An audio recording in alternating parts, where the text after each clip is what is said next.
All right. We are continuing our studies on First Thessalonians chapter number 4, and it's very, very good thing that we do because there are a lot of misconception about this text. One, many believe that it talks about a future rapture.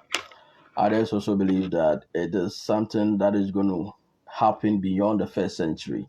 That is the generation, that or who lived in connection with the dating of this book or this epistle, at the time when Paul wrote this letter.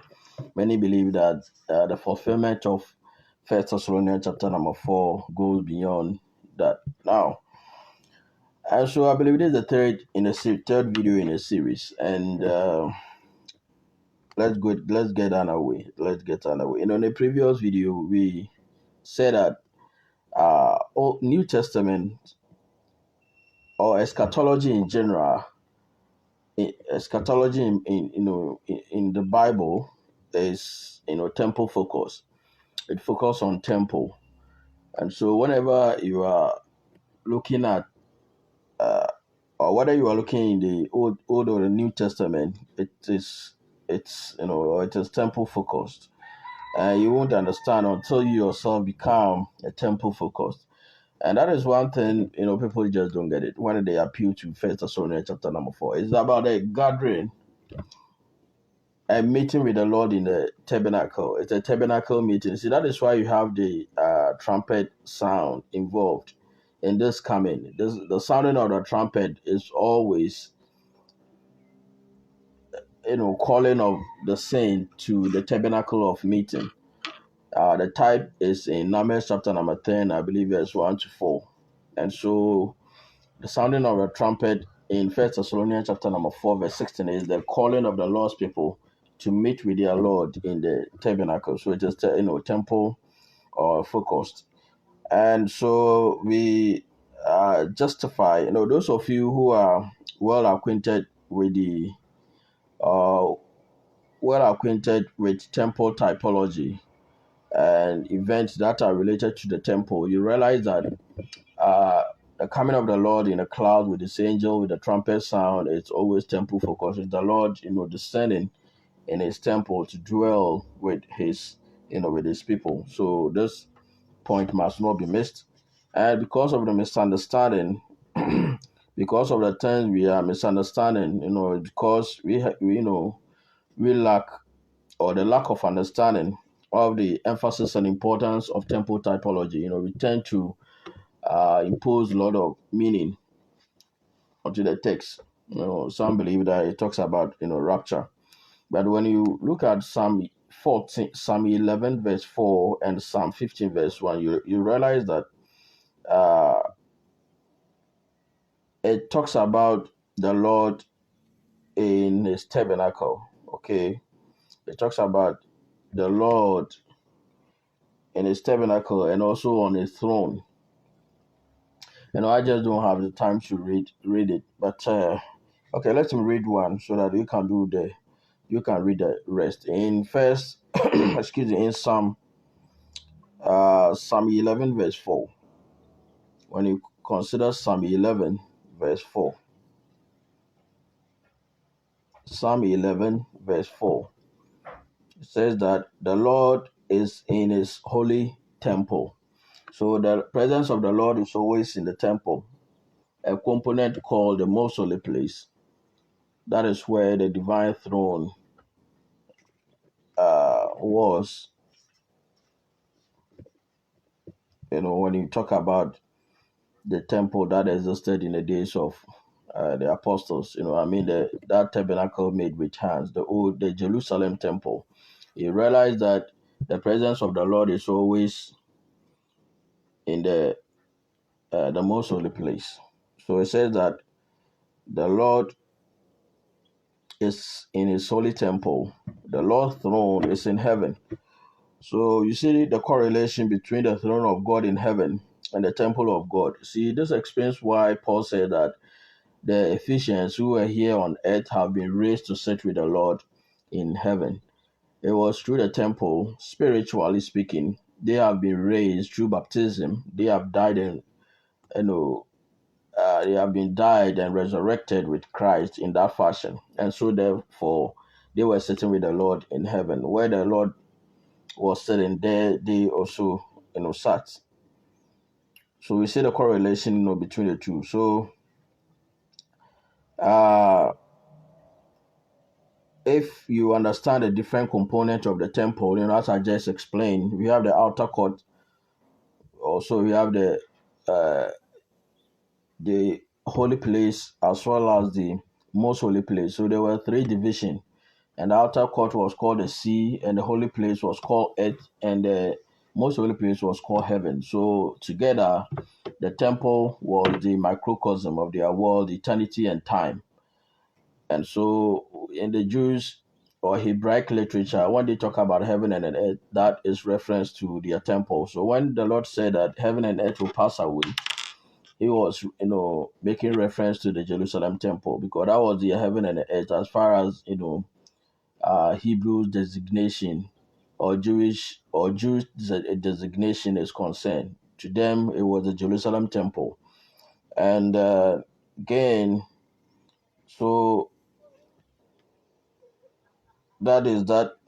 And one place was considered, the most holy place was, separated from the two components, the outer court and the holy place. And it was considered divine, or the most holy place where God present dwells. So the scripture says, Lord, who may, it says that the Lord is in his holy temple, the Lord's throne was in heaven. So when we talk about the coming of the Lord, he is coming, to dwell among his people. He's going to come to sit upon a throne in the tabernacle, in the temple. And that is uh, the case with First Thessalonians chapter number 4. The trumpet sound, all these things that you see there, all the trumpet sound and everything that you read in that text is all about the coming of the Lord in his tabernacle. It's all about the coming of the Lord in his temple. It's his temple presence of the Lord.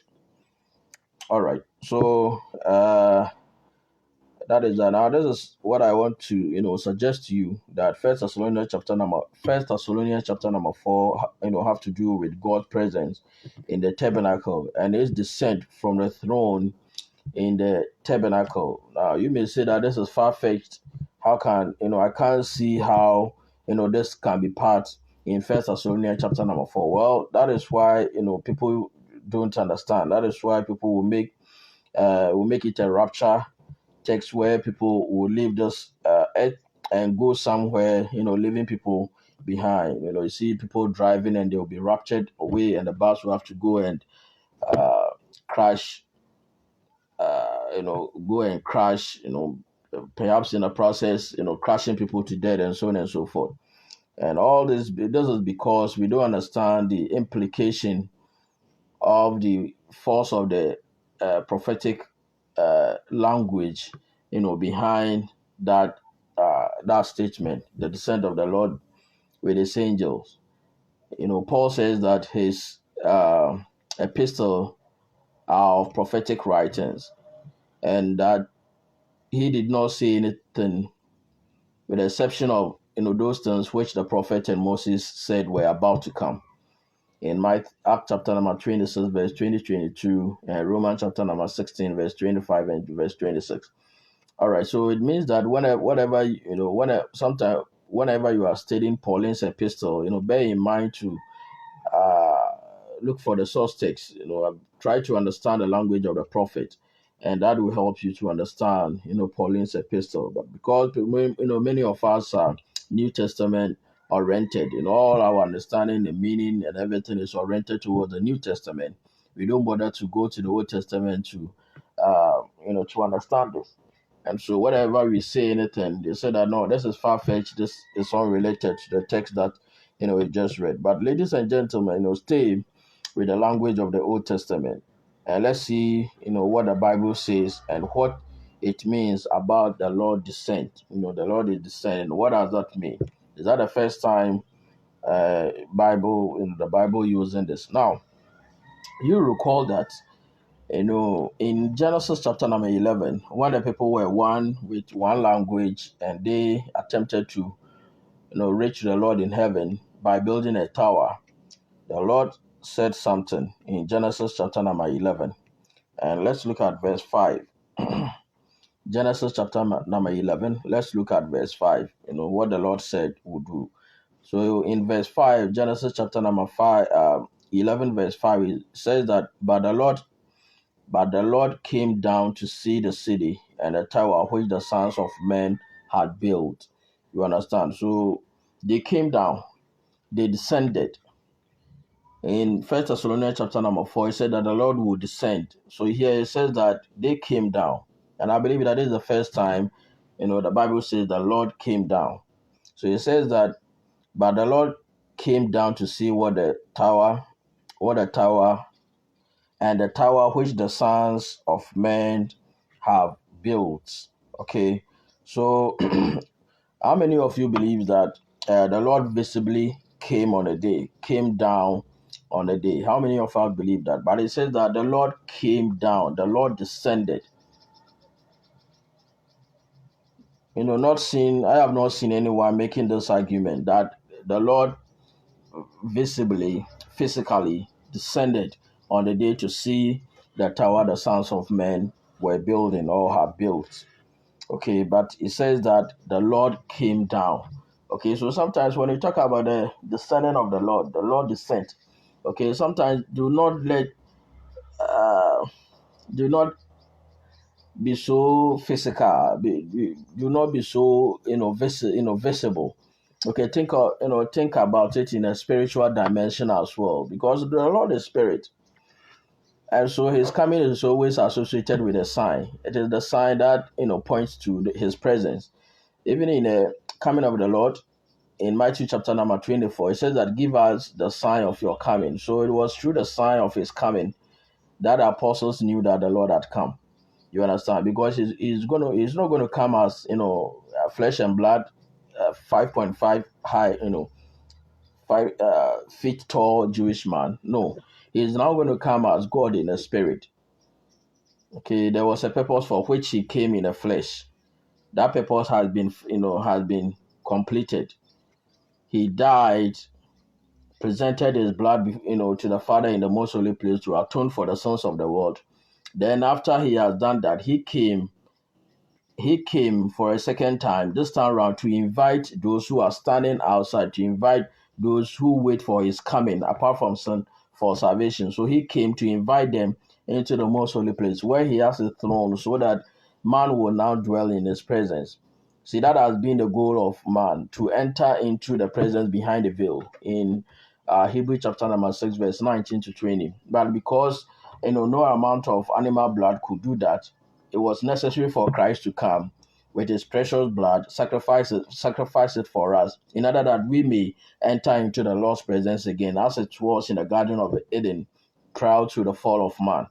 So this is what the Lord did for us. So He is now coming as God in the spirit, as it took place in Genesis chapter number 11, when it says that let us go down to see the tower the son of men have built. So they came, but not visibly, not physically, not something, not tangible, but spiritually they did what? They did come. All right, so when you get to verse 6 says that, and the Lord said, indeed, the people are one and they will have one language. And this is what they begin to do. Now, nothing that they propose to do will be withheld from them. So they were one. They spoke one language. But I think sometimes it is necessary that we use our national, our local language in most of the things that we do if you want to develop. So sometimes we tend to use foreign language in whatever we do, and it creates some kind of impediment to those who are unfamiliar with this foreign dialects. All right. So, but are you saying that the Lord cannot see what was happening unless He descended to see what the Son of Man were doing? But understand that this is what those who are less less knowledgeable when it comes to the scripture. They say that this is false God and so and so forth. No, this is an accommodative statement. Okay, to express something about God. Who is a spirit, who sees all things. He is everywhere. I believe that they say that he's everywhere and his omnipresence, right? He is everywhere. But that statement is an accommodative statement demonstrating an action of God expressed through human terms. You understand? So that is how you have to understand it.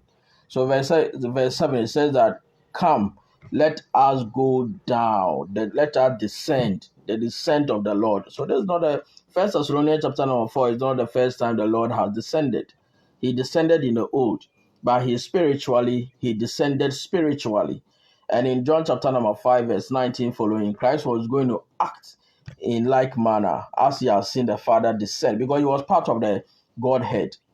Okay, he was member of the Godhead that descended on the day in Genesis chapter number 6. So he was familiar with this. And so it wasn't a case understanding some of these things in the first century by the Jewish speakers. But in our time, it has become a problem. Everybody wants to physically see the Lord descending with physical angels, with physical sounding of trumpet, and so on and so forth. And so long as we have not seen this, all the eschatological, texts in the New Testament which posit the coming of the Lord in this generation are all false. Matthew chapter number 10, 23. Matthew chapter number 16, verse 27, 28. Matthew chapter number 26, 63, 64. The Lord posited his return within the generation which were contemporary with him in the first century. But we will ignore all these things and appeal to First Thessalonians chapter number 4 to talk about a yet to us future return of the Lord, because we have not visibly seen him. But by understanding the language of the prophet, it will help you to understand, okay, the nature with which the Lord descend. Now, so verse 7 says that, come and let us go there, confuse their language, that they may not understand one another's speech. So this is the genesis of tongue speaking.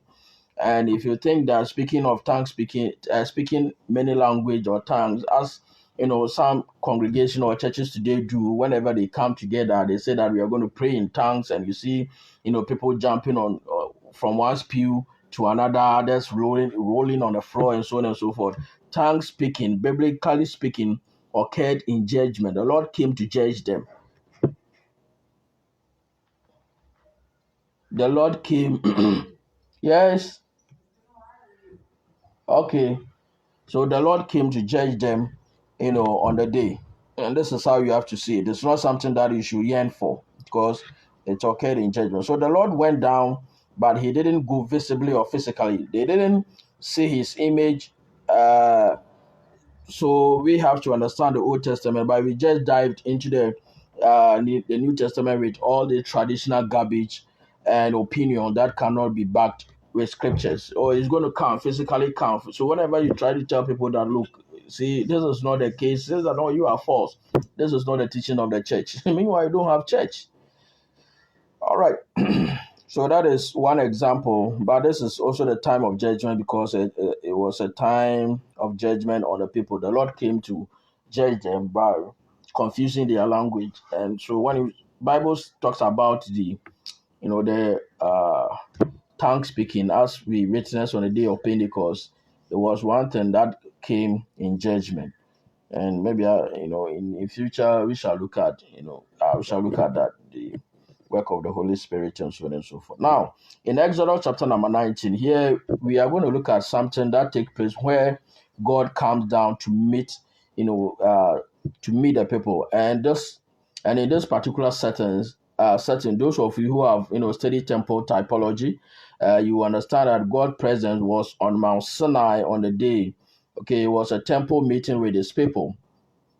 You will see the temple division, in terms of the mountain, because the temple is considered a mountain in scriptures and vice versa. And that is why the Bible called the kingdom, the mountain of God. In Isaiah chapter number 2, and I believe First Timothy chapter 3, you see the correlation there. But just think about this a moment. Let's start at Exodus chapter 19, and let's start at verse 9.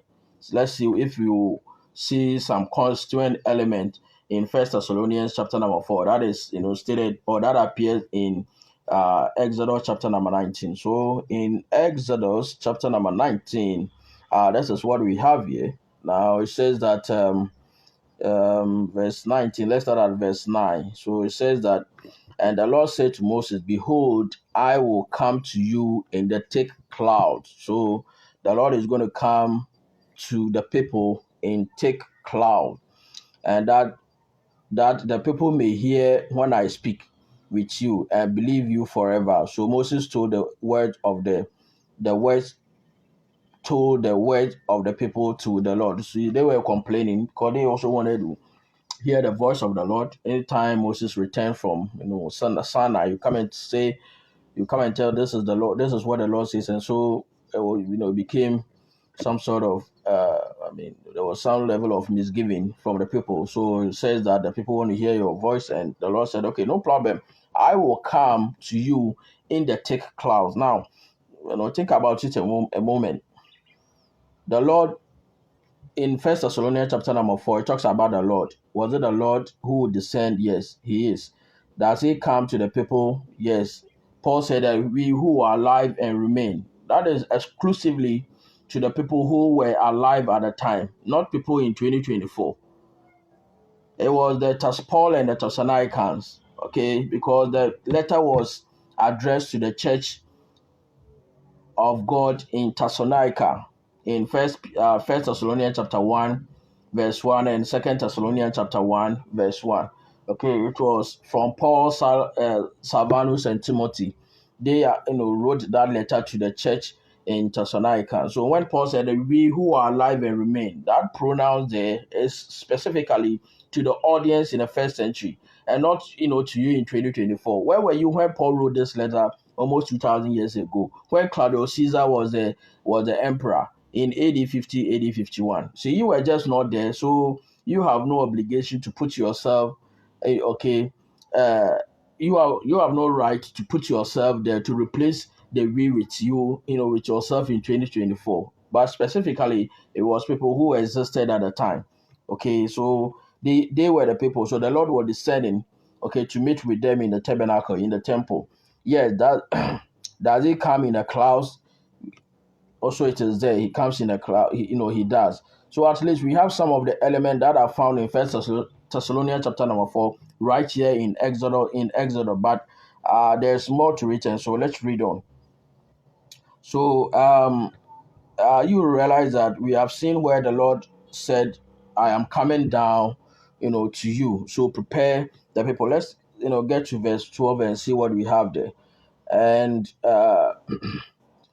so in verse 12, it says that you shall set bounds for the people all around, saying, take heed to yourself that you do not go up to the mountain to touch its base. Whoever touches the mountain shall surely, shall surely be put to death. So this is what the Lord is telling them, that he is going to come. He is going to.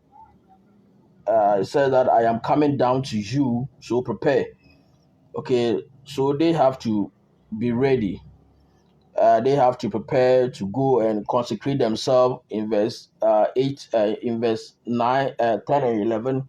They will have to go and prepare themselves, towards the coming of the Lord. And so they will have to go and consecrate themselves, warn themselves to come to the base of the mountain. And so in verse 12, it says that no one should touch the base of the mountain, because surely that person will be put to death. Why? Because the presence of God was there. Okay, and no one can approach the Lord except the high priest. And as I said, we are going to see the various division of the of Sinai when the Lord descended on it. And that is why remember, God told Moses to remove your sandals, because where you are, that place is a holy ground. And it was at that moment the sand there was different from the that journeys and the environment around, because the Lord's presence was there. I believe that is it in Exodus chapter number 34, when the Lord wanted to judge Israel, to destroy them during their when they were in the wilderness. Moses said that do not think of doing this, because if your presence doesn't, he went to plead with them, and he says that if your presence doesn't go with us, I am not, I will not move an inch. So it was the presence of the Lord that makes the difference. So it's all about the Lord dwelling with His people. It's all about the Lord, you know, in dwell with the people, and the people entering into His presence when they were coming out of Egypt to Canaan. He said that a cloud was behind them, and that cloud was Christ. So He manifested in Himself in the clouds, and they did not visibly physically you know see Him, but the Lord was with them. That is why I see when they got to Canaan, it says that the commander of the Lord came. Christ came there, and Joshua bowed down before Him, and he worshipped Him on the day, on that place, on at the time, and in that particular place, because he said that he removed his sandals, because he said that that place is a holy ground. Okay, Joshua chapter number 5, verse 9, and also verse 13 to verse 15. It is all there. So we see another term here. So he said that Moses went down the mountain to the people and sanctified them and washed their cloth. That is in verse 14, Exodus chapter number 19, verse 14. But in verse 16, after he had consecrated them, he told them to be prepared. And so in verse 16 it says that then it came to pass on the third day in the morning that there was a thundering and lightnings and a thick cloud on the mountain, and the sound of the trumpet was very loud, so that all the people who were in the camp trembled. Now, don't we have that also in First Thessalonians chapter number 4, the coming of the Lord, the sounding of the trumpet with a shout of an archangel, with the sound of the trumpet, the shout of archangel. So over here, the sound of the trumpet became deafening, and the people were extremely terrified at the presence or at the coming of the Lord. So that is what we are talking about, the cloud. It was a thick cloud, and anytime you see the presence of the Lord, it's always enshrouded in the cloud. So here you have seen the clouds, and that is why you read the presence of God in the clouds, like in Isaiah chapter number 1, Isaiah chapter number 19, verse 1, and also Matthew chapter number 24, verse 30, Revelation chapter number 1, verse 7. All of it is there. But here is where they are getting the language from, right from Exodus, in this temple typology. But because people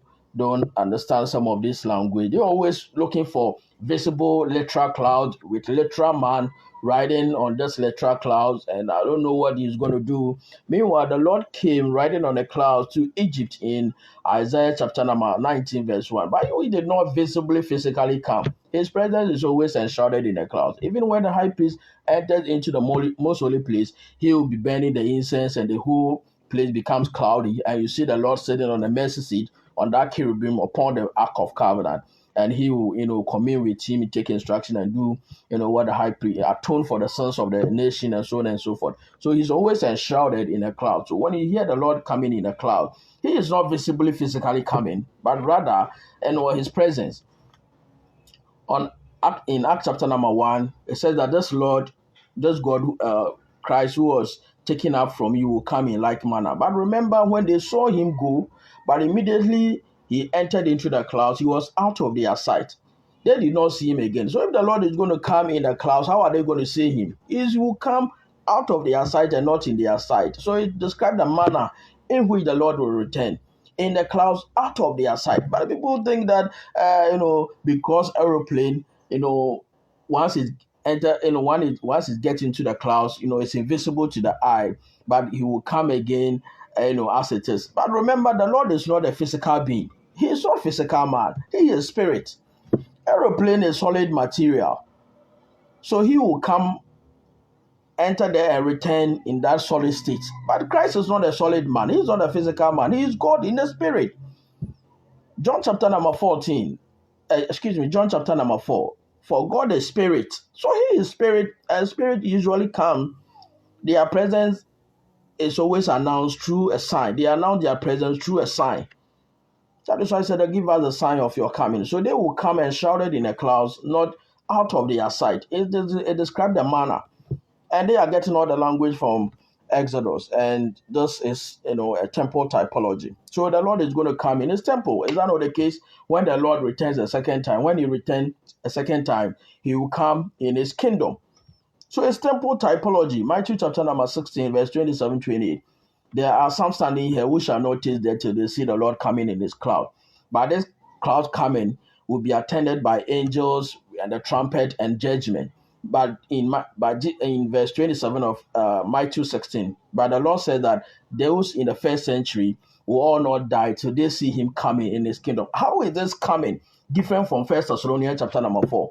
How is the angels in 1 Thessalonians chapter number 4, the cloud in 1 Thessalonians chapter number 4, different from the angels, the Christ cloud coming and the angels in Matthew chapter 26, Matthew chapter 16, verse 27 and verse 28, and Matthew chapter number 26, verse 63 and 64. It is one and the same.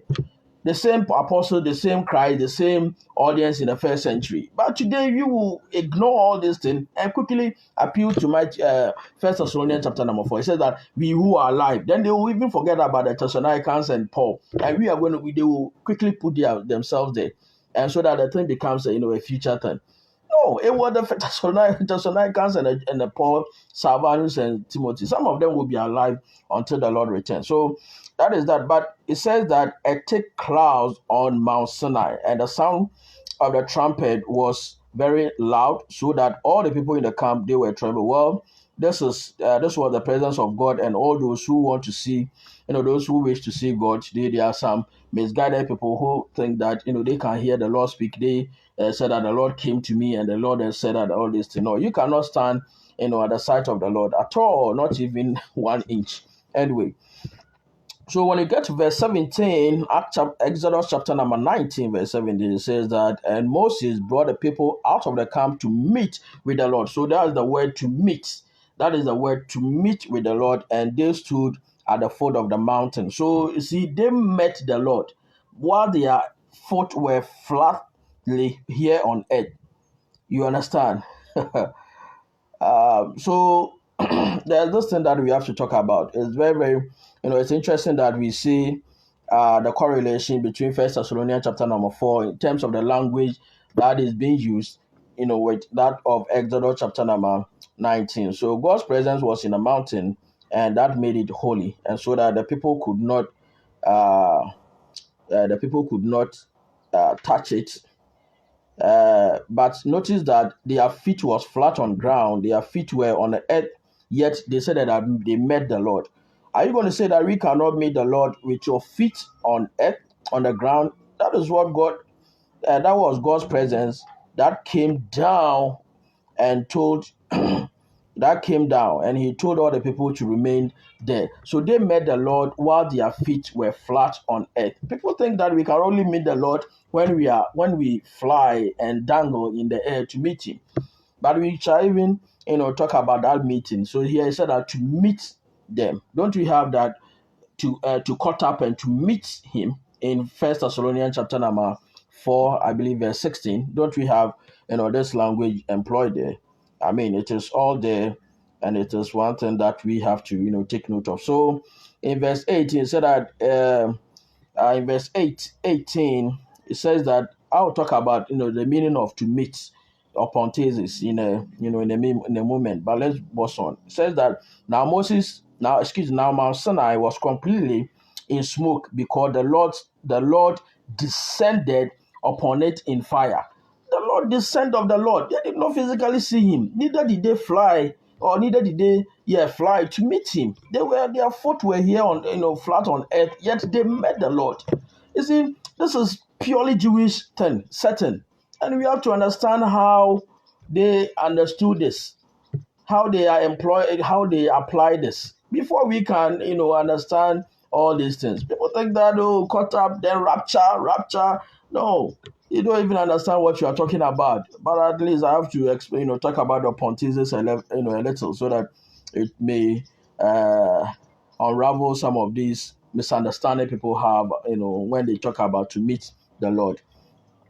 So he came, talk about and I want you to think about what I want you to think about is even in the tabernacle of when, as I said, when the high priest enters the most holy place, he burns the incense and the whole place become uh, cloudy, and they continue to burn it, and the whole place, is filled up. The holy place is filled up with smoke, and just think about it, because it says that the entire Sinai was filled with smoke, and the Lord descended in fire. We have that in Second Thessalonians chapter 1, verse 8, the coming of the Lord in flaming fire. So I want you to understand that his coming in flaming fire cannot be separated from his temple presence, because he came in flaming fire, and Sinai was a cosmic temple at the time, or cosmic temple, or cosmic uh, temple mountain at the time, because the Lord's presence was on it. He did not come to stand, but he came to sit on a throne. So it was a cosmic, temple mountain.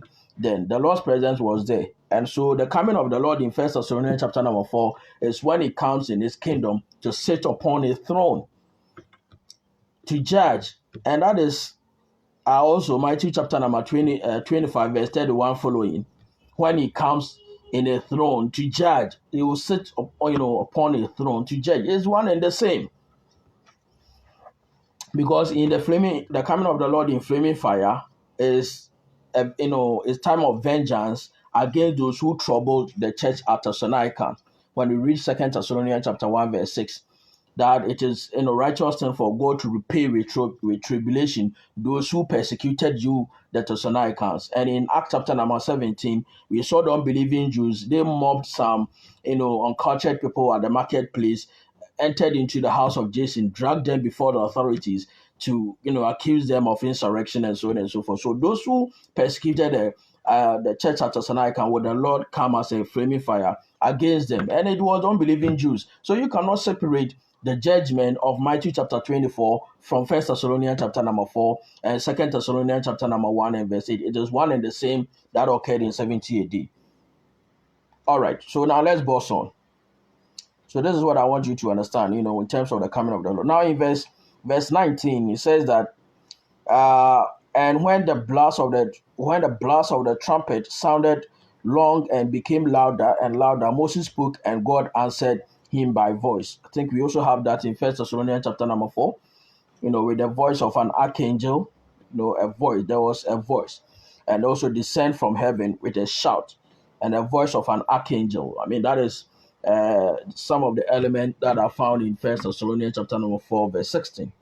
Here is the Lord, descending. Trumpet sound, grows louder and louder, and then the Lord speaks. A voice is heard, and the Lord came down upon Sinai, on top of it.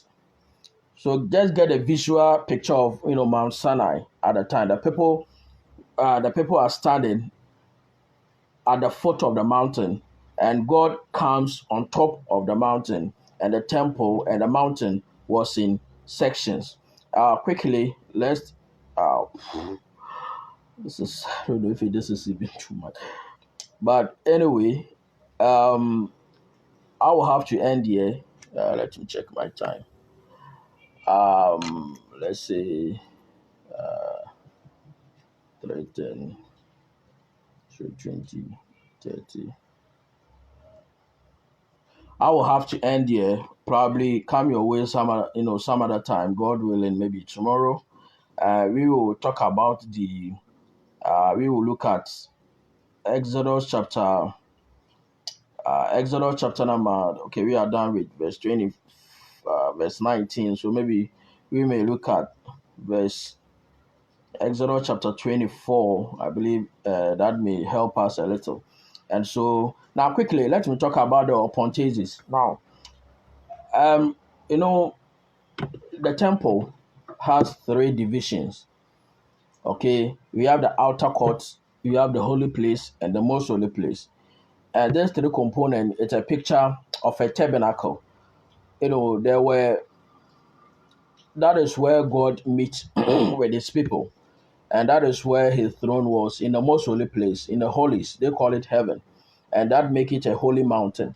So the Lord was on top of it. When you get to Exodus chapter 24, you realize that Moses takes some elders to the middle. That is the edge component. And you have the people standing outside to wait for Moses to return. And that is the picture of Exodus chapter number 9. Whenever during the Feast of Atonement, whenever the high priest enter into the most holy place, the people will be standing outside, waiting for him to return in order to successfully complete the atonement or salvation. So, and all the elements we see in First Thessalonians chapter number 4 are right here in this text, and I submit to you that that's where they are drawing that information from. And let me also mention some couple of things, regarding this in Exodus chapter number 19, verse 17 and 18. When the Bible said that to meet, it says that he brought them to meet with the Lord. Now, to meet, that phrase is also used in First Thessalonians chapter number 4. And if you study it a bit carefully, we will get into the details, as we have begun the studies. But that word to meet is the Greek word apontesis. Apontesis, okay, is found in Matthew chapter 25, when the groom went out to meet with the Lord. And also when Paul was going to Rome, when he got to Epiphorum, the believers in Rome came all the way to Epiphorum to meet him. Is that same word, apontesis. Now, it means to go out there to meet a dignitary and a mercenary, someone of high rank. And we know Jesus is of high rank, right? But it does not mean to go back to where the Lord came from. In other words, he is not coming, he is coming to a destination, and the people will go out to meet him and escort him on the last leg of his journey to his destination. And there's a similar word used here. Even though in Exodus chapter number 19, verse 17 and 18, he uses the word synathesis. Okay, but synathesis is very, very similar to apontesis. The word synathesis, suna is preposition, means to gather with. And so it means, meeting with a dignitary.